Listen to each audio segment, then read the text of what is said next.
My name is Emily, I'm 32, and at my own birthday dinner, my sister announced she was pregnant with my husband's baby.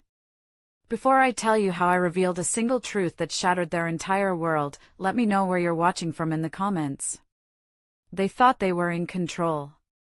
Standing there in the middle of the ivory room, the nicest restaurant I'd ever been to, with all my friends and family watching. My sister, Lauren, had her hand placed dramatically on her small bump. My husband, Mark, had his hand on her shoulder, a picture of smug solidarity. "We're a family now," Lauren sneered, the words designed to be a dagger to my heart. She expected me to crumble, to cry, to make a scene. That's what I was always supposed to do. I was the emotional one, the fragile one. Mark was looking at me with that fake, pitying expression he'd perfected over the years. The whole room held its breath, waiting for the explosion. But it never came. I just stayed silent. I took a slow sip of my Pinot Noir, letting the silence stretch until it was uncomfortable for everyone but me. Then, I raised my glass. A small smile played on my lips. They thought this was their play. They had no idea I wrote the script. Growing up, I was always the responsible one. Lauren was the golden child. When she wanted the $1,000 princess dress for prom, my parents cashed in a savings bond. When I needed help with a textbook for a college honors class, I got a lecture on getting a part-time job. I was the one who fixed things, the one who was steady, reliable, and therefore, taken for granted. They mistook my stability for a lack of passion, my quietness for weakness. That was their first mistake. The ground fell out from under me 6 weeks before that birthday dinner. It was a Tuesday. I picked up the shared family iPad to look up a recipe and saw an email notification. It was from Lauren, to Mark. The subject line was just 2 words, "Our plan." My blood ran cold. I knew I shouldn't look. It felt like standing on the edge of a cliff. But I had to. I opened it. It was all there. The affair, laid out in nauseating detail. But it was the end of the email that made me physically ill. A plan to announce the pregnancy at my birthday dinner. To use the public humiliation to force me into a quick, quiet divorce where they could take everything. Lauren wrote, "She'll be too broken to fight back." She never fights back. I dropped the iPad. The crack it made on the tile floor echoed the cracking in my own chest. I stumbled to the bathroom and locked the door, pressing my back against it as if to hold the world out. I didn't scream. I didn't cry.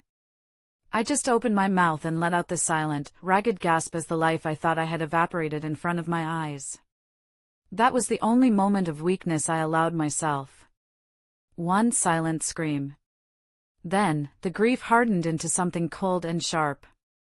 It hardened into rage. I picked up my phone and called my best friend, Jessica. "Jess," I said, my voice steady. "It's happened." "What?" "No." "Emily, where are you?" Her voice was laced with panic.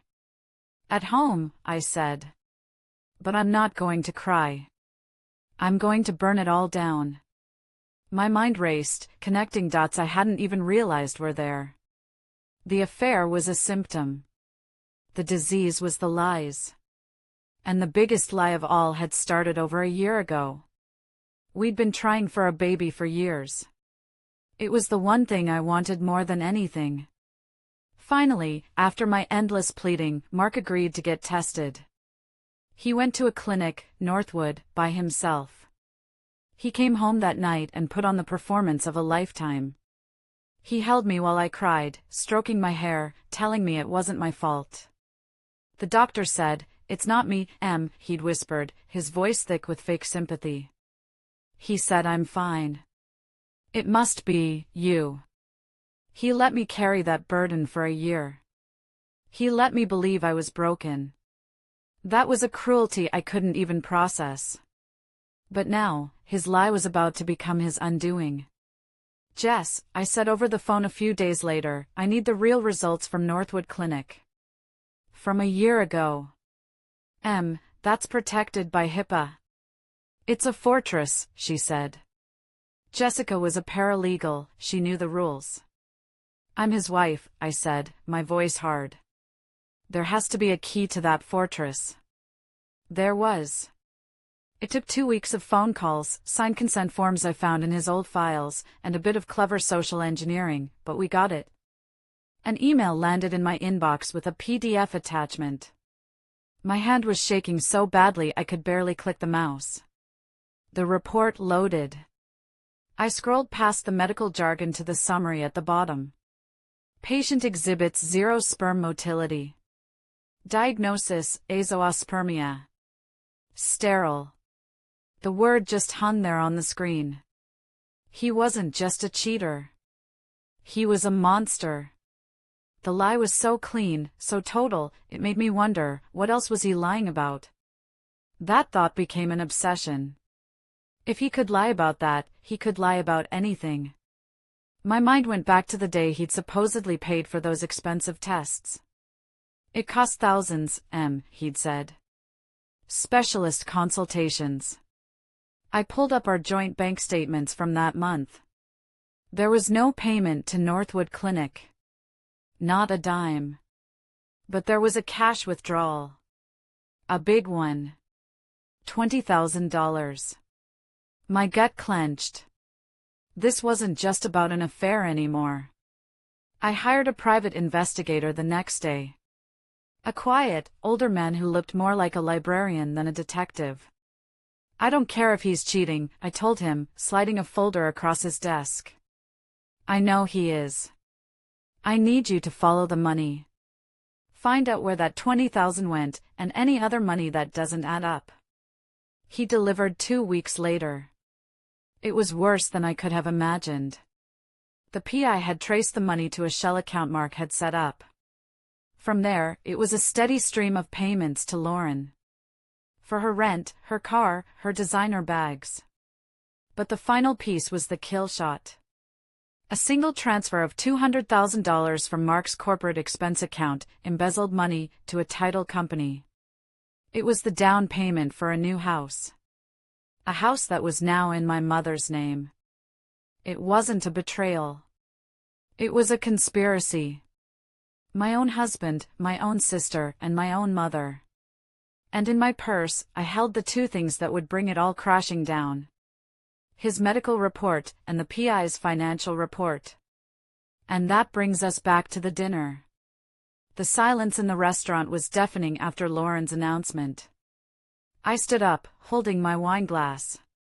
To family, I said, my voice ringing with a clarity that surprised even me. And to the truth. I reached into my purse and pulled out a single, folded piece of paper. I slid it across the polished mahogany table to Mark. He looked at it, confused. "What's this?" he asked, his voice wary. "That," I said, making sure to speak loud enough for the whole table to hear, "is the truth. From Northwood Clinic. From last year." I watched the color drain from his face. He knew instantly. Lauren looked from his face to mine, her triumphant smirk finally faltering. "The biggest lie wasn't you sleeping with my sister, Mark," I said, my voice like ice. "It was you ever pretending you could be a father." A collective gasp went through the room. Lauren's face, which had been glowing with victory moments before, crumpled into a mask of pure horror. Her eyes darted to Mark, then down to her own stomach, the reality of my words crashing down on her. Mark started to stammer, You can't." But I wasn't finished. I turned my gaze to my mother, who was staring at me, mouth agape. "And Mom," I said, my voice softening into something even more dangerous. "That house is lovely. But when Mark's company finishes their fraud investigation into the missing $200,000, they're going to want it back." That was it. The second punch. Chaos erupted. Mark lunged across the table, his face a contorted mess of rage and panic. "You witch," he screamed. Restaurant security was on him in a second, two large men hauling him away from the table as he thrashed and cursed. The perfect ending to my marriage. A public, humiliating, and well-deserved implosion. In the middle of the chaos, as my mother started sobbing and Lauren just sat there, catatonic, I calmly picked up my purse. Jessica was already by my side, a protective hand on my back. I started to walk away. Lauren, snapping out of her stupor, grabbed my arm. Her grip was desperate. "Emily, please," she whimpered. I looked down at her hand on my arm, then back into her terrified eyes. I pulled my arm free. My final words to her weren't angry. They were just final. "I'd save your please," I said, my voice flat. "And I'd call Ryan. He deserves to know he's going to be a dad." Then I turned and walked out of that restaurant with Jessica. The heavy oak doors swung shut behind me, muffling the sounds of the life I was leaving behind. For the first time in a long time, I could breathe. The next 6 months were a blur of lawyers and paperwork. But it was a clean burn. I'm in a pottery studio now, in a different part of the city. 6 months later. My hands are covered in wet clay, and I'm laughing. A real, deep laugh. Jessica is here with me, trying and failing to center a lump of clay on her own wheel. "So, the divorce is final?" she asks, flicking a bit of clay at me. "As of Tuesday," I say, smiling. His company settled. Handsomely. Turns out they really prefer not to have their dirty laundry aired in a public court case. My phone buzzes on the table beside me. I wipe my hands and pick it up. It's a news alert from a local station. The headline reads, "Former finance executive Mark Peterson sentenced to 5 years for embezzlement." There's a grainy picture of him being led away in handcuffs. I stare at it for a long moment. I feel nothing. No joy, no satisfaction. Just quiet. He's a chapter in a book I've already finished reading. I put the phone face down on the table and turn back to my pottery wheel. "Now," I say to Jessica, spinning the wheel again. "Where were we?" I have a small balcony in my new apartment. It overlooks the lake. On it, I have a single orchid I rescued from the clearance rack at a garden store. It was battered and its flowers were gone, but I saw the life still in it. I've been nursing it back to health. This morning, I saw a new bud. For a long time, I thought I was the one who was broken, the one who couldn't grow. But I wasn't broken. I was just planted in the wrong garden. Thank you all so much for listening to my story. It took a long time to heal, and I'm still a work in progress. I want to ask you guys, have you ever had a moment that felt like an ending, but turned out to be a new beginning? Let me know in the comments below. If my story resonated with you, I'd be so grateful if you'd give this video a like and subscribe for more stories. It really helps the channel out. See you in the next one.